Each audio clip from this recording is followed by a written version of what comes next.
I'm Mike Costello, and I'm here with Dr. Iris Freelander, and we'd like to talk to you today about embracing God's abundance. And we do live in an abundant world, don't we? Yes, we certainly do. And many people whine that they don't have what they want, but most of us have what we need.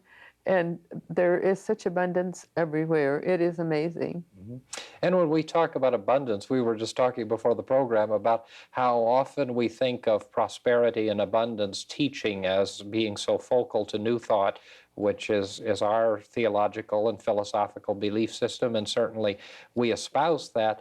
But abundance teaching has to do not only with economics and material things, but abundance has to do with the internals of the abundance of ideas and blessings and guidance and direction that we can have. And if we embrace this, this concept of abundance, we can have all of the supplies and the needs of our lives met. Yes, and we can have it so graciously given to us. And if we graciously accept it and use it, then we're more apt to share it with others and pass it along to others, and to use it in a very thoughtful way instead of in a selfish way. But God's abundance it's so amazingly ever present, and even when we're down to very critical problems in our lives, we can, and even financial problems in our lives, we can still see abundance everywhere. We sing that at church. Yes, I see. We have that wonderful hymn. I see abundance everywhere, and it is the ability to see abundance even in the experience of lack. And by seeing abundance and expecting abundance, then we draw it to ourselves. And a very fundamental part of our teaching, and it's not unique to us, but it is unique, I think, to New Thought and to metaphysics and to unity, is this idea that abundance, whether it's economic or whether it's blessings or whether it's love or whether it's positive feelings, all of the abundant supply of substance that we have, it's necessary to let it go and to let it flow. And we let it out and we let it in. And as we share it with others, then we create a space for it to come back in and for our needs to be met as we meet the needs of others. And so this idea of hoarding or holding on is foreign to that belief system, because the idea is that out of the abundance consciousness or the expectation of the abundance principle working in every aspect of our life, the economic aspect and the relationship aspect and the healing and just every aspect of our lives, we know that our every need will be met.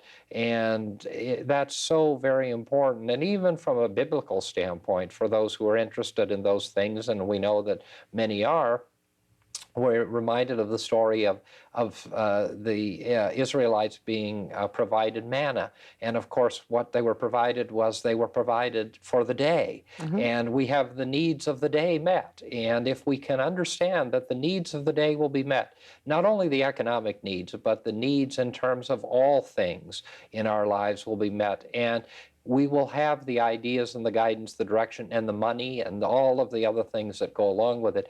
But as we try to hoard it or hold on to it and fail to share it, or if we keep more than we need in many instances, then just like in that biblical story, and of course that's is an allegory, but the manna became rotten, and so those things become rotten. And of course we know about people who hoard money and how that the hoarding of money can become a negative, but the hoarding and coveting of power and position and all manner of things in our lives can become polluted when we stop that natural inflow and outflow. So this natural inflow and outflow and the sharing of abundance and the knowledge that there's enough for everyone.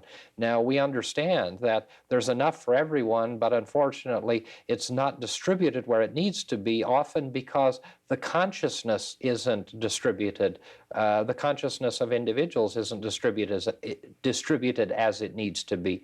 And it comes back again to this fundamental of our personal responsibility to teach ourselves and others to have an abundance consciousness in all things.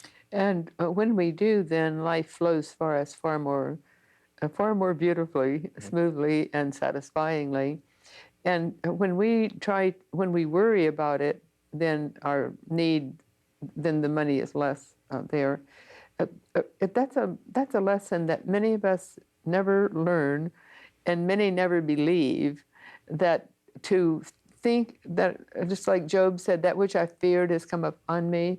Well, when we think of something constantly, or put too much of our mind to that in a fearful way, then it's going to stay nebulous. It's not going to manifest in our lives. And how would you describe that more fully? I think that manifestation we do create, and of course we haven't said it for a long time on the program. We used to say it all the time, but we live in our minds and not in the world. And so the way that our minds operate determines the quality of our life, and the way that we see life, the way that we demonstrate life, and the way that we experience life. And it is tremendously important, especially when we're talking about abundance. And again, abundance is not only the material things. The material things are only a part of the abundance supply that we have. But we have the abundant supply of positive thought. We have the abundant supply of limitless potential in all manner of things that we have. And so it is that shifting of our thought and the understanding that we do live in our minds, and that as we have a poverty mentality or a limited mentality, then we draw that limit to us, just as we draw our suffering to us through our thought processes. And that's not at all to say that by believing what we believe or practicing the principles that we talk about, we won't have negative experiences, but the negative experiences don't touch us. And that's the wonder of this law and this principle. I think a couple of Sundays ago I was giving a lecture at church, and I was talking about the fact that these universal principles that we talk about, and certainly abundance is one of those principles, operate regardless of who is concerned. It's like electricity. It doesn't matter who turns on the switch.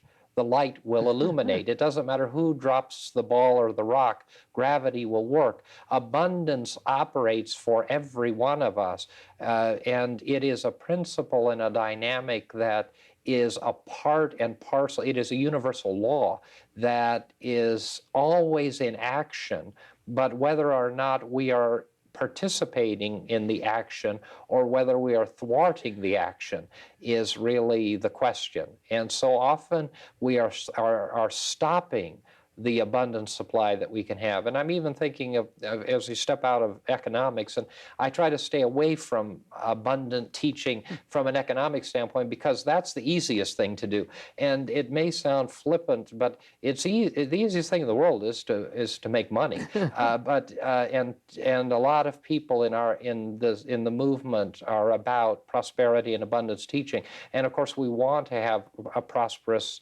material, abundant life to meet our needs. But I'm thinking about the issue of just relationships and love.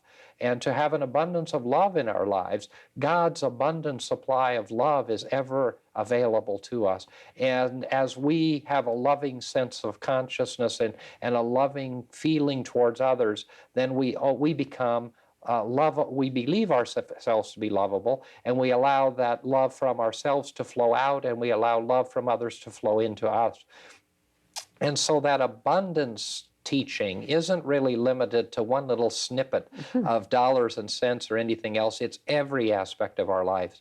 And it works. It just works so well. And it's so easy to teach people prosperity teaching from an economic standpoint, from a dollar and cent standpoint. But we don't.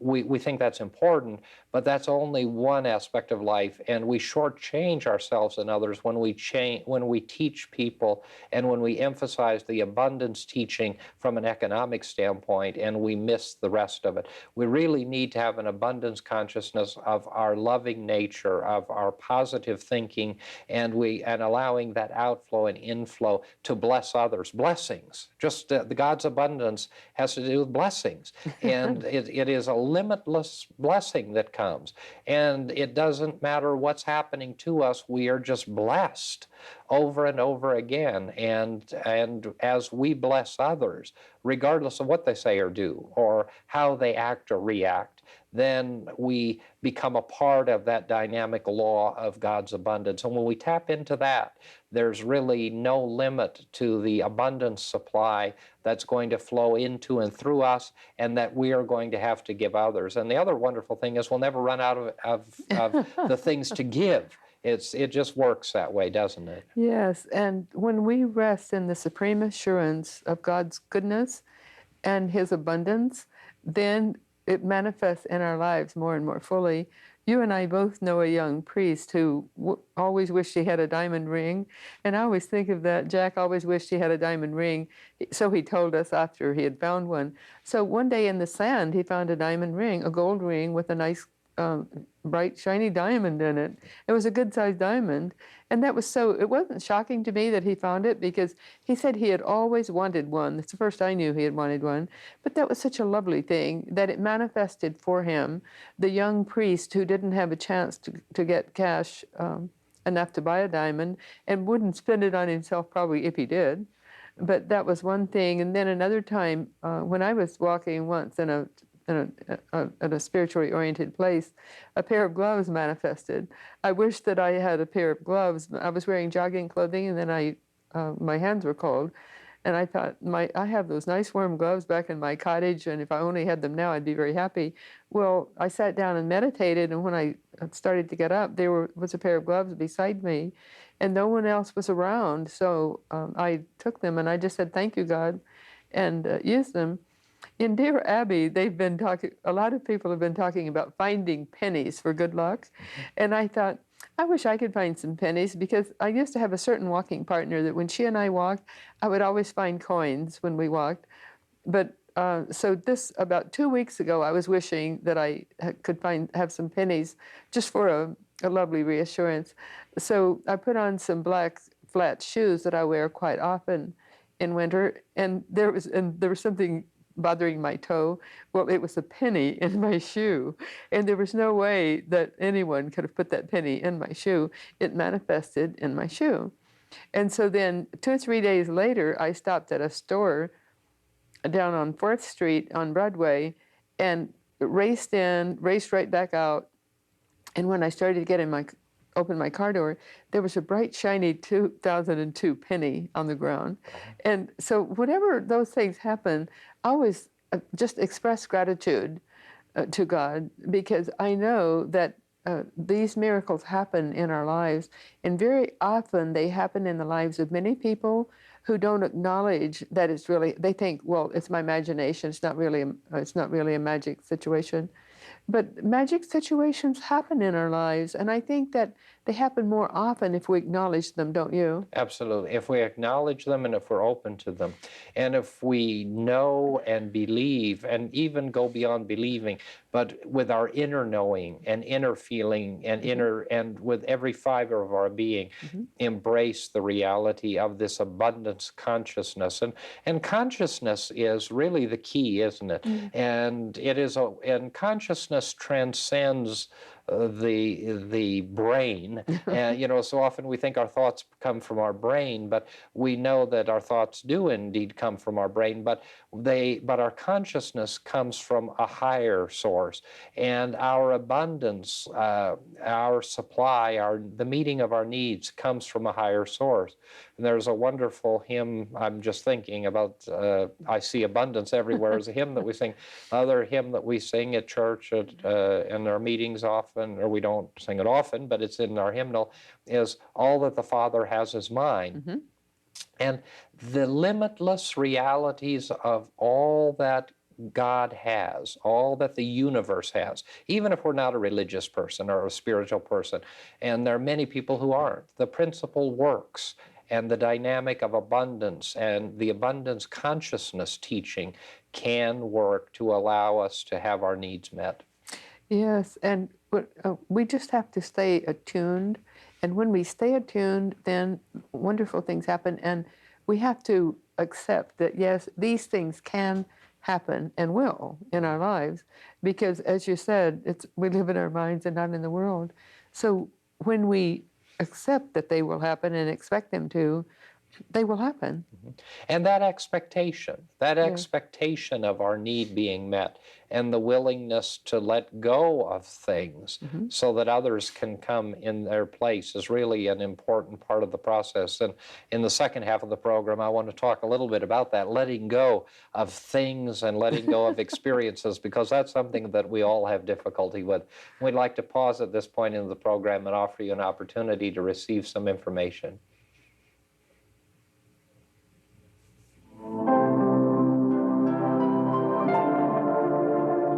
We would like to offer you the opportunity to receive one of these free booklets to further your understanding of the New Thought message of confident living. Each month we will feature a different booklet, which will be mailed to you free and postage paid. Simply address your request to Confident Living at P.O. Box 7726, Long Beach, California, 90807.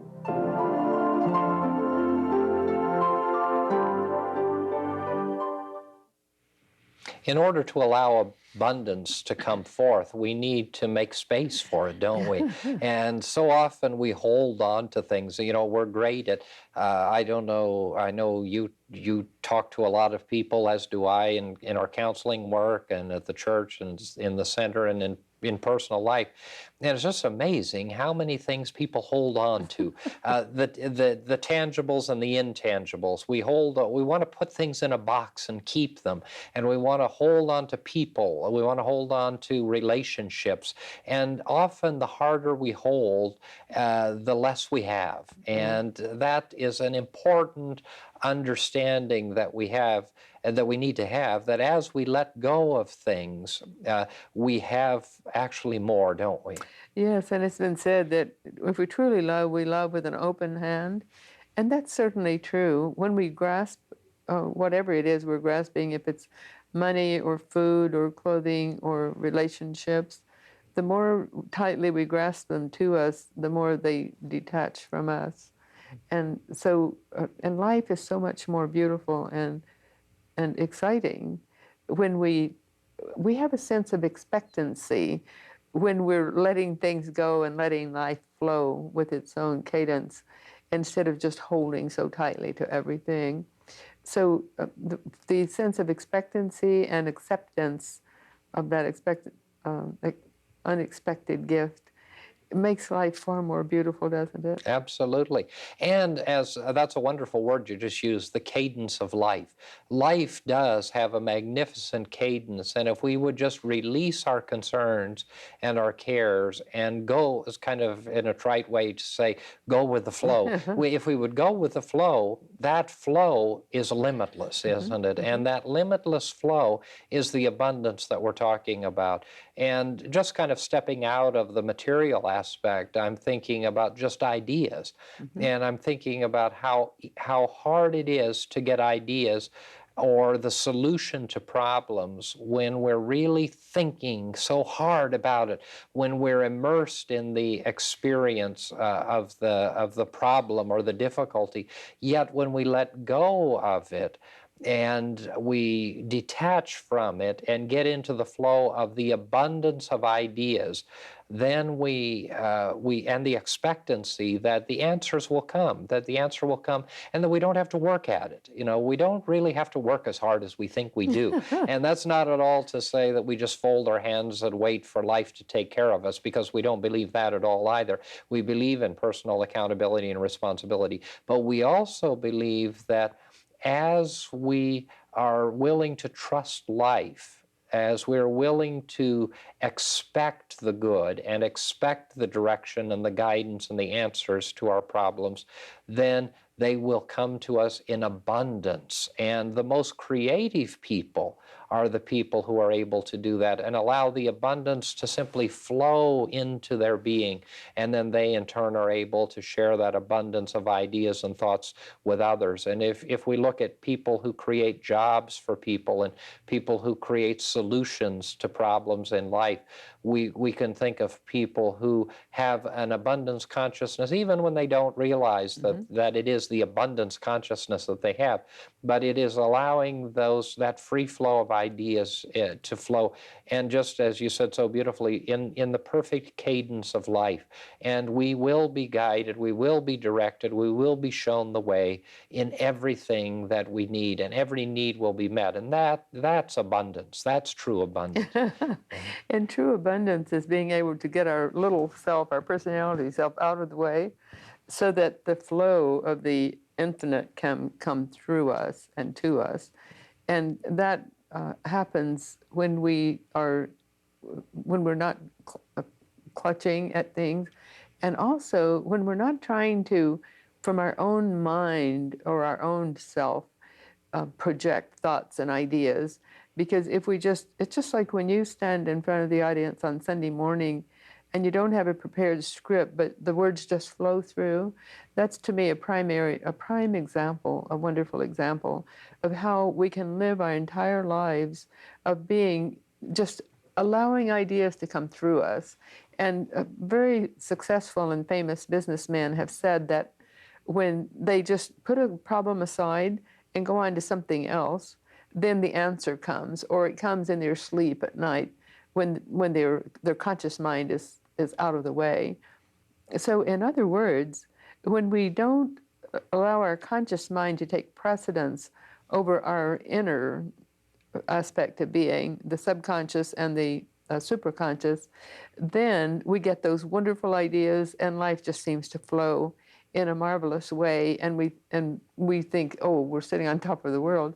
Whereas when we just work from our conscious mind, then we're limiting everything, and it's like we put everything in a box and close the lid tightly, even though that's not our objective. That's really what happened. And that's a great analogy. We close the box, and we close it so tightly that nothing can come in and nothing out. Can get out. And then we sit there with the box on our lap and we say, what's the matter? Why can't I have a better job? Or why can't I have a good relationship? Or why can't I have more money to spend? All of those things have to do with abundance, and it has to do with taking the lid off and allowing it. I think of from an economic standpoint, it may sound irresponsible, but Dr. Garlish, who was the founder of our small fellowship so many years ago in 1927, used to say, if we have extra money, then go give it away, spend it. So we meet our needs, and then we take what we have left and we share it. Now, that's not to say, of course, that we don't do what we need to do that's prudent and reasonable, but it is a reality that as we do that, it is amazing how the inflow and the outflow, how the economic realities are met. And we think of our organization, for instance, from 1927 to this day, and we've never failed to pay our bills. That may not sound astronomical, but it's pretty surprising to a lot of people. And I think about that a lot in terms of my business involvement outside of the spiritual realm. When I become so immersed in the concerns about how I'm going to meet the financial obligations, those financial obligations and that inflow of finances just begins to shut down, and I begin to become stressed. But as I let go of those concerns and allow my abundance consciousness and understanding to come forth, I am amazed over and over again in life how the needs are met, and how they are met, and not only met, but they are exceeded. And it's just absolutely amazing. And just in the last few weeks, I think I was talking in church about a $500,000 problem and how we would solve a $500,000 problem. And a $500,000 to a lot of people is not a lot, but to most of us it's a lot. And how we would solve that problem. And amazingly, as we let go of the concern and as we got into the flow of abundance consciousness and decided to get into the cadence of life, that $500,000 was there. And it's amazing.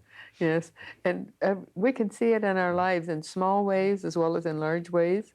And we can see it in just the give and take of relationships. Mm-hmm. We can see it in every aspect of our lives. And again, it's just being open to God's goodness and confident.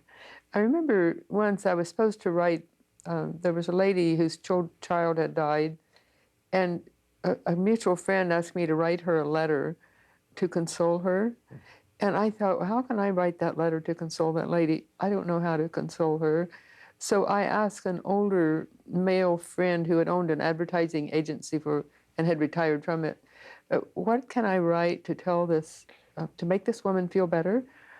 And so one thing he said is, this has happened through no fault of your own, and put your confidence, and through your confidence and faith, that is sure to be justified, that her confidence and faith would be sure to be justified. And it seems so simple the way he said it, but I've lived that for all these many 40, 50 years, because that was a good lesson for anyone to have. If we relax and put our confidence in God's great goodness and abundance, then our minds will be at peace, our purses will be filled, our friendships will flourish, and all the aspects of life will be on a positive note. And it's up to us and how we use our minds to bring that about. And it's not working hard at it, but just acceptance, isn't it? Mm-hmm. Absolutely. And in just the last few seconds that we have, we want to stress the fact that it doesn't have to be something that we work at. It's something that we stop working at, and that we let it happen, and that we let the natural flow of God's abundance, of infinite intelligence, of divine love flow into and through us, and that we allow it to flow out of us. And as we do that, then those wonderful and magnificent experiences of life are shared with us. We are infilled, and we are able to share those with others and to be a blessing in every aspect of life. And we hope that the information that we've shared with you has been useful. We look forward to seeing you next time. Mike and Iris would like to extend a cordial invitation for you to join them this Sunday morning at 11 a.m. for our weekly celebration service at the beautiful Seaport Marina Hotel at the corner of Pacific Coast Highway and 2nd Street, adjacent to the Marina Pacifica and Marketplace shopping centers. There will be a guided meditation, prayers, spirited music, and a dynamic, life-changing New Thought message. Please join us this Sunday. You will be warmly welcomed into the company of like-minded, positive, and uplifting people. And remember, whatever your dream, whatever your vision, you can attain it through confident living.